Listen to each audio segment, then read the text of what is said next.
My name is Amy. I'm 30 years old. I work from home as an illustrator and a webcomic artist. My son Ethan is just 5 years old. He's a lively boy who goes to preschool. My husband, Robert, has a busy job, so he rarely gets home early, leaving most of the housework and childcare to me. Despite the challenges of balancing work and childcare at home, I have always found joy in it. Ethan is adorable, and Robert does most of the housework and childcare on his days off. I was truly grateful for my family and felt fulfilled each day. However, my happiness was abruptly shattered one day. It was when Robert's father, my father-in-law, suddenly passed away. He was only 60 years old.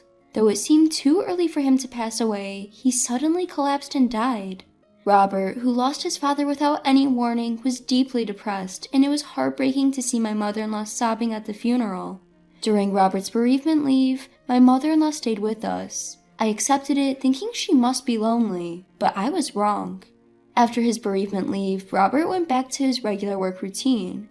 My mother-in-law, who had not liked me since we got married, had always treated me differently, even to the point of excluding me when serving coffee or making fun of the fact that I was raised by a single parent when Robert wasn't around. I thought once Robert started working again, she would return to her own home, but she didn't. She continued to stay in our home, bringing in her belongings in large suitcases a few days later. "Are you planning to live here, mother-in-law?" "What a cold-hearted daughter-in-law you are. I'm lonely because my husband suddenly died. You're suggesting that I live alone at home? That's ridiculous." I had asked her if she planned to stay with us, but I was shocked by her arrogant attitude and couldn't say anything in return. It's true that my mother-in-law is feeling lonely, and she is Robert's important mother, so I couldn't kick her out. And she kept bringing more and more of her belongings, eventually establishing her own nest in our living room. I work from home, so I ended up spending more time with my unemployed mother-in-law than anyone else in the family. Those days were nothing but torture. "You're always at home doodling away. Robert is out there working hard. I feel sorry for Ethan. He has been put in daycare from such a young age just for your hobby. When I was young, I took care of Robert while doing housework." My mother-in-law, who had never worked after getting married at a young age, had always been against the idea of daycare. She regarded my work as a mere hobby and started making a fuss about how pitiful Ethan was for being put in daycare. In addition, after my mother-in-law started living with us, my household chores increased significantly. Because my mother-in-law would say things like, "You won't even serve lunch to your hungry mother-in-law. What a mean daughter-in-law you are." I had to start preparing lunch as well. Despite never doing any cleaning herself, she constantly complained, "If we live in such a dirty environment, both Robert and Ethan will get sick." She kept nagging me to clean every nook and cranny while I was working, which took up more of my time. No matter how much housework piles up, work deadlines do not wait. If I'm working late into the night, my mother-in-law would say, "Poor Ethan, he doesn't even have his mom to play with him," while she simply watches TV. I've often thought about discussing the issues with Robert, but in his presence, my mother-in-law puts on a gentle facade. Besides, Robert is currently immersed in a significant work project. Not wanting him to feel stressed at home as well, I decided to endure the situation. With my passivity contributing to the problem, my mother-in-law grew increasingly overbearing. She refused to eat the lunches I prepared, complaining, "This is awful. You're trying to kill me with this overly seasoned food." She even started demanding money for dining out, often asking for more than $250. I questioned whether she really needed that much even just for dining out. However, she angrily retorted, "Are you telling me not to have fun? I want to go to the casino. Are you saying a poor widow like me shouldn't enjoy the casino? You're the worst daughter-in-law ever." Left with no other choice, I reluctantly gave her the money. Her demands for housework and money escalated day by day. Between work, housekeeping, parenting, and being my mother-in-law's punching bag, I felt at my wit's end. One day, on our way home from daycare, Ethan asked me a heart-rending question. "Mom, am I a poor child?" "What? Why would you think that?" "Grandma said so. She said you're always having fun and that you probably don't like me." Tears welled up in Ethan's eyes as he spoke those words. It was at that moment that I realized my mistakes. The feeling was akin to a rude awakening, and I resolved that I couldn't continue living this way. I was wrong to believe that I alone should bear this burden. My mother-in-law had gone so far as to convince Ethan that children who attend daycare are pitiful and that his mom is always just having fun drawing. I decided to put an end to this lifestyle. A few days later, I announced to my mother-in-law, who was sprawled out in the living room watching TV as usual, "Mother-in-law, Ethan and I are going on a week-long overseas trip." "An overseas trip?" She jolted upright, eyes sparkling at me. That sounds fantastic! When are we leaving? I better start packing. There's no need for you to pack, mother-in-law. As I said, only Ethan and I are going. You're saying you won't take me along? Leaving Robert behind as well is unbelievable. Indeed, both you and Robert are staying behind. Thank you for understanding. While my mother-in-law continued to grumble, I remained firm in my decision to end my life with her. A few days later, as planned, Ethan and I departed for our overseas trip.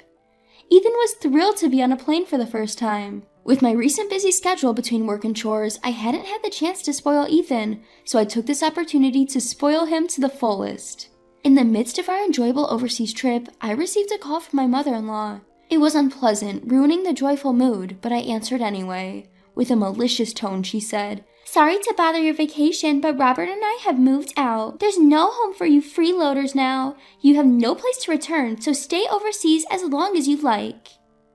Is that so? Thank you for letting us know. She seemed surprised by my indifferent response, but I wasn't surprised at all. Rather, I was thankful to her for letting me know everything was going according to plan. After our enjoyable days overseas, Ethan and I returned home to our new house. At our new home, Robert was waiting for us with a smile. "Welcome back. Did you and Ethan enjoy your overseas trip, Amy?" "Yes, we had a great time. Thank you for the wonderful trip, Robert." "Well, it's the least I could do after all the trouble." As we were joyfully reuniting, my cell phone buzzed. It was a call from my mother-in-law. With a sense of excitement, I answered the call. "Yes, what can I do for you, mother-in-law?" "You! Do you know where Robert has gone?" With a fierce tone, my mother-in-law started to explain the situation without giving me a chance to respond. She started living in the house that she had found with Robert. However, Robert had not returned home even once. Worried, she had called Robert's office only to be informed that Robert had quit a few days earlier. This drove her into a panic. Even when she tried to call Robert, she couldn't reach him. She was about to report him missing to the police. But, just to be sure, the police called Robert. To her dismay, they managed to reach him. Not only that, but when they offered to relay a call to her, Robert declined. This led to her causing a scene at the police station, earning herself a stern warning and a red-faced embarrassment. "You've done something to Robert, haven't you? Where is he?" "Robert is here at home. He's playing happily with Ethan, so there's no need to worry." "What are you saying? Robert was supposed to live with me. I was going to make him divorce you and take custody of Ethan." "That was something you unilaterally told Robert, wasn't it?" My mother-in-law was furious. However, I had discussed the situation with Robert before our overseas trip. I told him about the issues I was facing living with his mother and the negative effects it was having on Ethan. Robert apologized, saying he felt terrible about his mother's behavior. I realized for the first time during our conversation that Robert had also been struggling living with his mother. Each time they were alone, she would badmouth me, saying things like, "Amy is constantly verbally abusive. She won't even let me eat," and "You should divorce that woman as soon as possible." He was fed up with her baseless complaints. Although Robert believed in me and countered his mother's accusations, his objections only resulted in her screaming at him, leaving him feeling confused and unsure of what to do. So we executed a plan to isolate my mother-in-law. The plan was Robert's idea. He gifted Ethan and me the overseas trip and even rented a new house for us. When we returned from the trip, our things would be waiting in our new home.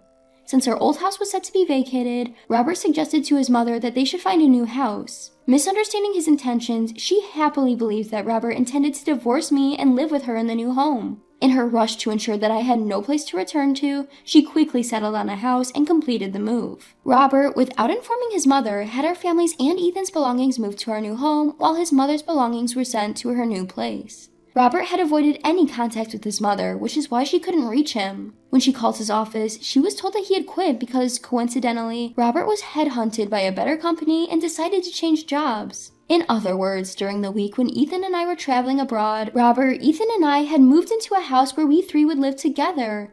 At the same time, my mother-in-law had moved into a house where she would live alone. I imagine it was hard for you, mother-in-law, to see the face of an incompetent daughter-in-law every day. Robert and I thought it would be wise for both of us to avoid seeing each other from now on, and so we decided to handle it this way. "You are such a terrible daughter-in-law." When I explained the situation, my mother-in-law yelled at me over the phone.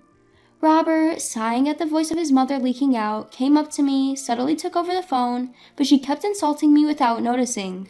"All you do is draw doodles like a child and don't work. Robert doesn't need a wife like you. He must have found you annoying. It would have been better if Ethan wasn't born as your son. Ethan and Robert are both really pitiful. Mom, so you always used to shout at Amy like that, huh? When Robert said in a quiet voice, his mother's angry voice abruptly stopped.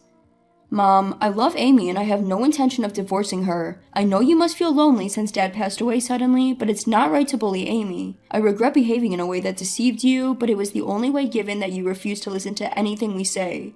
You're being deceived, Robert. I'm not being deceived. Amy is the best wife for me and the best mother for Ethan. I'm sorry, but I want to keep my distance from you. I can't care for a mother who says terrible things about important people. Robert, wait, please, Robert. Ignoring his mother's crying voice, Robert ended the call. I'm sorry for making you suffer until now. The current job doesn't require much overtime, so I can do more housework and childcare than before. Let's live happily from now on, just the three of us. Yes, thank you, Robert. Thus, our family decided to cut ties with the mother-in-law. Later, I heard from a relative that my mother-in-law had been living for a while by dipping into her husband's inheritance. However, she couldn't stop going to the casino and for the first time in her life had to work. With no work experience, my mother-in-law, now 55, was swallowed up by the rough waves of society, leading to hard times. When Robert found out about his mother's situation, he felt sorry for her and reached out once. However, my proud mother-in-law dismissed his help, saying, "You're no longer my son. You've been tainted by that devilish daughter-in-law." Robert was dumbfounded by his mother's attitude and said with a tired face that he would no longer contact her. As for me, I turned the days of harassment by my mother-in-law into a comic essay and it became a huge hit. I got a call from a publisher and I was able to publish the comic essay book I've always wanted. I guess I should be grateful to my mother-in-law who gave me all kinds of trouble. During the hellish days after my mother-in-law came into our house, I didn't know what to do, but I fell in love with Robert again for saving me from those days.